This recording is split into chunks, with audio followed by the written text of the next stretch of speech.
आपका मेज़बान मोहम्मद अली नासिर। व्यूवर्स, मैं आज आपको ऐसी मोटिवेशनल और इंस्पायरेशनल स्टोरी सुनाऊंगा जिसको सुनने के बाद आप भी इस खातून पर फ़ख्र महसूस करेंगे। इन खातून का पहले मैं थोड़ा सा आपको तारीफ़ करवा दूं। इनकी 8 बेटियां हैं। खामन की डेथ हो चुकी थी। उन्होंने किसी के आगे हाथ फैलाने की बजाय मेहनत करने को तरजीह दी। अपनी 8 बेटियों को आला तालीम दिलवाना चाहती थी। अच्छे घरों में इनकी शादियाँ करना चाहती थी। इसके लिए उन्होंने जो काम चूज़ किया उस पर उन्होंने आर नहीं महसूस की। टायर्स पंचर उन्होंने लगाने से ये काम स्टार्ट किया और आज अल्हम्दुलिल्लाह काम करते करते इन्होंने पूरा इसको बिज़नेस के तौर पर इसको सेट कर लिया। बाकायदा आज इन्होंने वर्कर भी रखे हुए हैं। टायर पंचर लगाना, लोग इसके बारे में ये व्यू रखते हैं कि ये तो बहुत ही गंदा सा प्रोफेशन है। हाथ भी गंदे हो जाते हैं, कपड़े भी गंदे हो जाते हैं और एजुकेटेड बंदा इस फील्ड में नहीं आता। लेकिन मेहनत इस खातून ने ऐसी इतनी ज़बरदस्त मेहनत के ज़रिए उन्होंने अपने बिज़नेस को भी एक तो आगे बढ़ाया, अपनी बेटियों को भी बाइज़्ज़त ज़िंदगी वो उनके साथ भी गुजार रही हैं, उनको आला तालीम भी दिलवा रही हैं। हम उनसे यही मोटिवेशनल कहानी उनसे जानने की कोशिश करेंगे कि उनके दिल में ये ख्याल कैसे आया कि आप इन्होंने ये बिज़नेस करना है, उसको आगे लेकर जाना है, मेहनत करनी है, किसी के आगे हाथ नहीं फैलाना। इन्हीं की ज़बानी हम इनसे सुनेंगे। अस्सलाम वालेकुम, कैसी हैं आप? ठीक है, शुक्र अल्हम्दुलिल्लाह। सबसे पहले तो हम आपको सलूट करते हैं कि आपने मेहनत की है, किसी के आगे हाथ नहीं फैलाया। अल्लाह ताला ने आपकी अजर दिया इस चीज़ का। अल्हम्दुलिल्लाह आज आप ये कारोबार भी कर रही हैं, बिज़नेस भी कर रही हैं। तो इसके हवाले से बताएं, इनिशियल स्टेजेस में जब आपने ये काम स्टार्ट किया था तो लोगों के ताने तो आपको सुनने पड़े होंगे, वो अपनी लाइफ के वजह से बताइएगा ज़रा।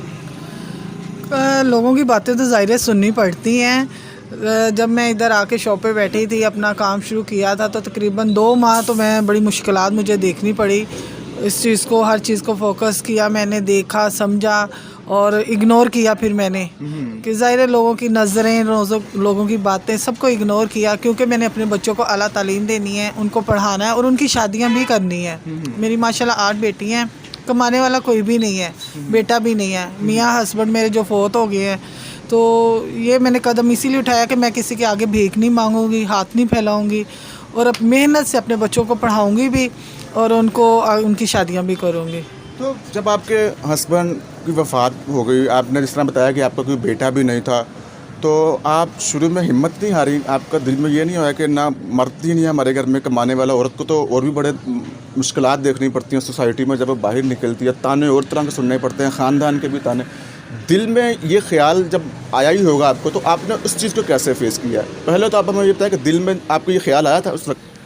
नहीं आया था। मैं इद्दत में थी। 4 माह जो इद्दत के होते हैं वो मैंने इद्दत में गुजारे और वो जो 4 माह गुजारे थे उसने मुझे एक सबक दिया, एक नई ज़िंदगी शुरू करने का उसने मुझे मौका दिया, क्योंकि वो बहुत मुश्किल वक़्त था बच्चों के साथ, मेरे साथ। और जब बच्चों ने फिर फैसला किया, उन्होंने कहा मामा जी आप शॉप पे जाएं, आप पापा की शॉप संभालें, कोई बात करेगा आप इग्नोर कर दें, आप हमारी तरफ देखना, हमने आपकी तरफ। मैंने सबको इग्नोर किया, यहाँ के जो रिश्तेदार है, बहन भाई है, सबको मैंने इग्नोर करके शॉप पे बैठी। इस टाइम बोलता कोई भी नहीं है मेरे साथ, क्यों कि आप शॉप पे बैठी हो, लेकिन मैं इज़्ज़त की कमा रही हूँ, अपने बच्चों के लिए कमा रही हूँ।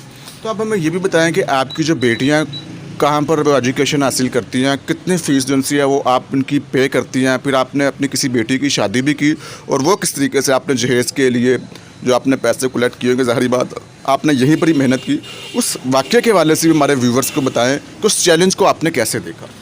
जब मेरे मियाँ फोत हुए थे, मेरे पास उनका बैलेंस वगैरह का कोई पता नहीं था मुझे, ना मेरे पास कोई पैसा था। फिर उनकी डेथ के बाद मैं शॉप पे आई। मैंने बच्ची के लिए, ज़ाहिर है मेरी बेटियाँ माशाल्लाह जवान भी हैं, एक लॉ कर रही है, उसका ये लास्ट साल जा रहा है। एक बेटी की शादी करनी थी, तो शादी के लिए मेरे पास पैसे नहीं थे। फिर मैंने इसी दुकान से अपना बजट निकाल के कमेटी डाली। अच्छा।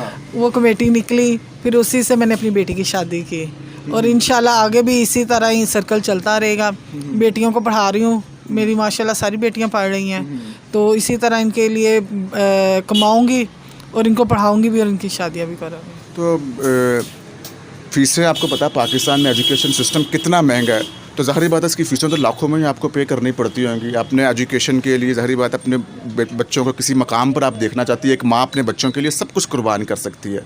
तो ऐसे ही है ना, उनकी फ़ीसें आपको कोई डिस्काउंट वगैरह यूनिवर्सिटी की तरफ से किसी किस्म का तो नहीं मिला होगा? अगर वो कॉलेज में पढ़ रही हैं या स्कूल में पढ़ रही हैं तो सब कुछ आपको पे करना पड़ता होगा? जी, मैं सारी फ़ीसें फुल पे करती हूँ, कोई डिस्काउंट नहीं है। और बच्चों के लिए मैं कुछ भी कर सकती हूँ। सुबह से लेकर मैं शाम तक यहाँ बैठती हूँ। सुबह 9 बजे आती हूँ, शाम 5 बजे तक बैठती हूँ यहाँ, कि नहीं मैंने बच्चों को आगे पढ़ाना है और उनकी फ़ीसें तो देनी है। तो ये नहीं है कि मैं अपने बच्चों को ये ना कहूँ कि आप पढ़ो ना। बेटी बड़ी ने मेरी ने कहा था कि मम्मा आप मैं पढ़ाई छोड़ देती हूँ अगर आप फीस नहीं कर सकती। तो मैंने कहा नहीं बेटा आप पढ़ो, अल्लाह मालिक है, मेरे में हिम्मत जब तक है मैं आपको आला तालीम भी दूंगी, आपकी शादियां भी करूंगी और आपका फ़र्ज़ भी अदा करूंगी। अच्छा, तो आप हमें ये बताएं कि जब आपने इस काम को स्टार्ट किया, एक खातून के हाथ नरम होते हैं, नाजुक होते हैं, टायर पंचर लगाना बड़ा हाथ, एक तो ज़ख्म भी आ जाते होंगे। जब आप यहाँ से काम से फ़ारग हो घर जाती होंगी तो आपको फ़ील तो होता होगा कि मेरे हाथ भी ज़ख्मी हैं तो इस काम को मैं छोड़ ही दूँ। तो जब वो फीलिंग होती थी तो उसको आप कैसे देखती थी फिर? देखें जी, अगर मैं काम ना करूं, एक तो बच्चों को कैसे पालूं, लेकिन हिम्मत नहीं मैंने हारी। मेरे साथ ये लड़कों ने मेरी सपोर्ट की है। मेरे पास इस टाइम 4 लड़के काम कर रहे हैं। इन्होंने मेरे साथ बहुत ताउन किया है, ये मेरी सपोर्ट पूरी करते हैं। कुछ मैं करती हूँ, बाकी ये मेरे साथ हेल्प करते हैं, तो करना तो पड़ता ही है ना। बिल्कुल ऐसे ही है। तो हमारी आवाम को कोई मैसेज देना चाहते हैं जो कहते हैं कि बड़ी सीट मिल जाए, घूमने वाली कुर्सी मिल जाए, ठीक है, मेहनत के बगैर ही मिल जाए, तो आप बताएं कि मेहनत में कितना रिवॉर्ड और मेहनत में कितनी अजमत और मेहनत में कितना सुकून है? इसके बारे से भी थोड़ा सा मैं बता दें। जी, मेहनत में तो अजमत है, ठीक है।